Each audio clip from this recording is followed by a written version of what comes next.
आज हम लोग फिजिक्स में किसी वस्तु पर इलेक्ट्रॉन स्थानांतरण से उत्पन्न आवेश और उस आवेश की प्रकृति क्या होगी इसको देखेंगे। वैसे तो हम लोग पढ़ चुके हैं कि इलेक्ट्रॉन स्थानांतरण से वस्तु पर आवेश उत्पन्न होता है। मान लीजिए दो वस्तुएं हैं, एक वस्तु है ए, दूसरी वस्तु है बी। ए से इलेक्ट्रॉन निकलकर बी में जा रहा है। यह इलेक्ट्रॉन सपोज कर लीजिए, यह इलेक्ट्रॉन ए से बी में जा रहे हैं, तो ए पर इलेक्ट्रॉन की कमी हो जाएगी। इलेक्ट्रॉन की कमी यहां पर होगी। अब बी में चूंकि इलेक्ट्रॉन जा रहे हैं, इस पर इलेक्ट्रॉन की अधिकता हो जाएगी। इलेक्ट्रॉन की अधिकता,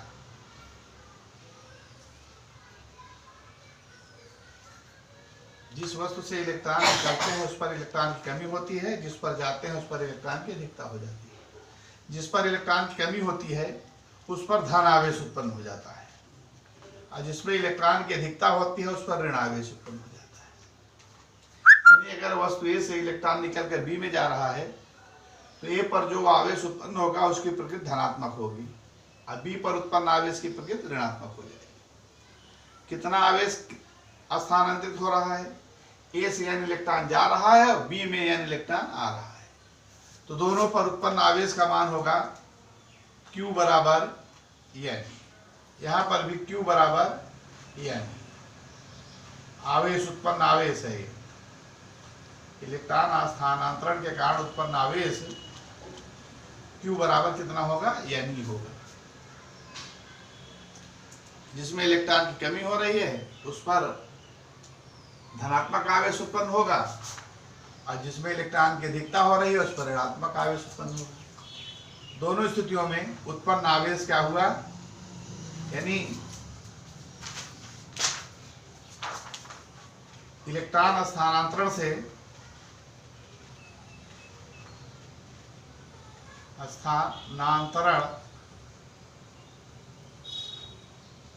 या कहिए n इलेक्ट्रॉन स्थानांतरण से उत्पन्न आवेश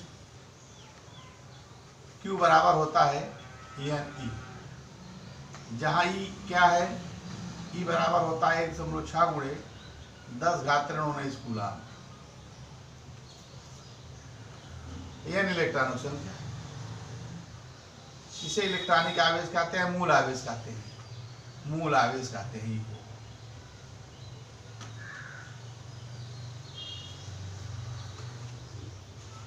इलेक्ट्रॉन की कमी होने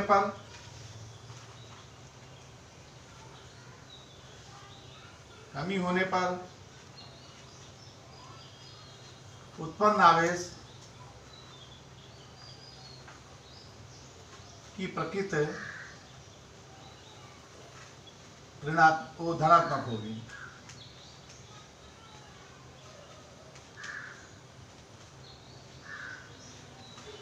इलेक्ट्रॉन की अधिकता होने पर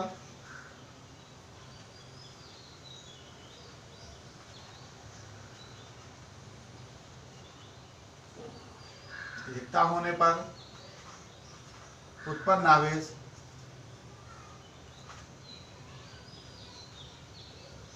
की प्रकृति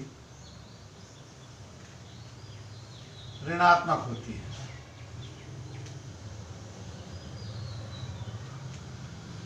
ये हो गया इलेक्ट्रॉन के स्थानांतरण से किसी वस्तु पर उत्पन्न आवेश का मान Q बराबर n e, और उस आवेश के प्रकृति इलेक्ट्रॉन कमी होने पर धनात्मक होगी, इलेक्ट्रॉन की अधिकता होने पर आवेश की प्रकृति ऋणात्मक।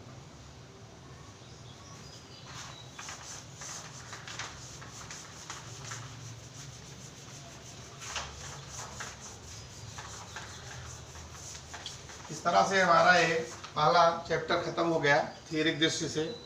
अब इस पर हम लोग न्यूमेरिकल लगाएंगे। जैसे पहले सवाल देखिए,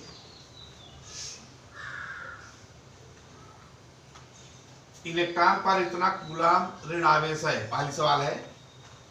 तो इलेक्ट्रॉन का आवेश हम लिख देते हैं E बराबर 1.6 गुणे 10⁻⁹ कूलम। ये इलेक्ट्रॉन के आवेश है। अल्फा कण पर कितना आवेश होगा, अल्फा कण पर आवेश Q बराबर भाग। तो अल्फा कण को हम हीलियम नाभिक भी कहते हैं, पर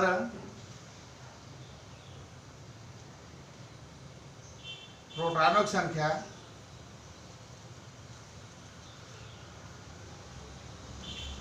बराबर 2, तो इलेक्ट्रॉनों की भी संख्या इतने होगी, इलेक्ट्रॉनों की संख्या भी 2 होगी और उसको हम n से लिखेंगे।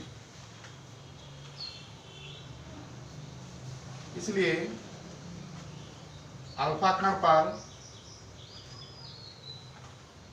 उत्पन्न आवेश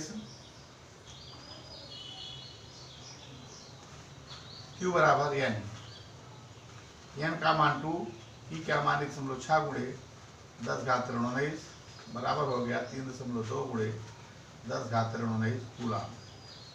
अल्फा कण पर इतना आवेश होगा 3.2 गुणे 10⁻⁹ कूलम। अब प्रकृति से क्या होगी, ऋणात्मक की धनात्मक। तो अल्फा कण जो होते हैं हीलियम नाभिक होते हैं, अल्फा कण क्या होते हैं, हीलियम नाभिक होते हैं। तो नाभिक पर हम जानते हैं धनात्मक आवेश होता है, इसलिए अल्फा कण का आवेश क्या हुआ है, धनात्मक। चाहे हम यहाँ पर +3.2 इंटू 10⁻⁻⁰ कूलम लिख सकते हैं। ऐसे और देखिए एक सवाल, 7वां सवाल, जो आज फार्मूला पढ़े Q बराबर n उसी पर आधारित है। एक चालक पर 500 इलेक्ट्रॉनों की कमी है, इलेक्ट्रॉनों की संख्या दे रहा है n बराबर 500, एक कमी है, इतना इलेक्ट्रॉन कम है। जब इलेक्ट्रॉन की इतनी कमी होगी तो उस पर कैसा आवेश उत्पन्न होगा, धनात्मक आवेश उत्पन्न होगा। उत्पन्न आवेश की प्रकृति धनात्मक होगी। इस पर आवेश की मात्रा और प्रकृति ज्ञात करो। तो उत्पन्न आवेश की प्रकृति क्या हो जाएगी, धनात्मक, पॉजिटिव, क्योंकि इलेक्ट्रॉन की कमी है। तथा आवेश Q बराबर, जो फार्मूला पढ़ेगा नहीं, n का मान 500 है, E का मान 1.6 गुणे 10⁻⁹ कूलम, तो कितना हो गया 1685, 8 गुणे 10⁻⁷ कूलम। ये हो गया उत्पन्न आवेश की प्रकृति। ठीक है, अब ऐसे हम लगाएंगे सवाल को।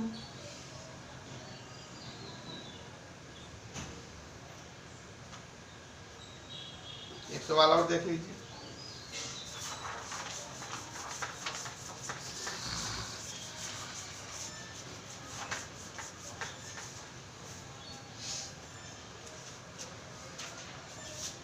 सातवीं सवाल इसमें है, 14वें सवाल।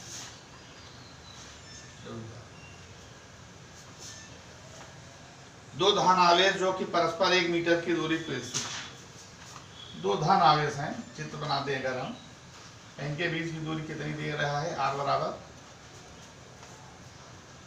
0.1 मीटर, 0.1 मीटर, ये आवेशों के बीच की दूरी है। एक दूसरे को 18 के न्यूटन बल से प्रतिकर्षित कर रहे हैं। इनके बीच लगा बल यह बराबर है 18 न्यूटन। क्योंकि दोनों धन धन है, इसलिए बल कैसा है, प्रतिकर्षण का है, प्रतिकर्षण बल। यह दोनों आवेशों का योग 9 माइक्रोकूलम हो। दोनों, मान लो इस पर Q1 आवेश है, इस पर Q2 आवेश है, इन दोनों आवेशों का योग Q1 प्लस Q2 बराबर है 9 माइक्रोकूलम, यानी 9 गुणे 10⁻⁶ कूलम, इतना है दोनों आवेशों का योग, दोनों आवेशों का योग। तो कह रहा है प्रत्येक पर अलग अलग आवेश कितना होगा, Q1 बराबर वाट, Q2 बराबर ठीक है, तो हम फार्मूला लगाएंगे कूलाम नियम से। यह बराबर 1/4 Q1 Q2 अपान R²। यह आपका मान 18 न्यूटन दिया है।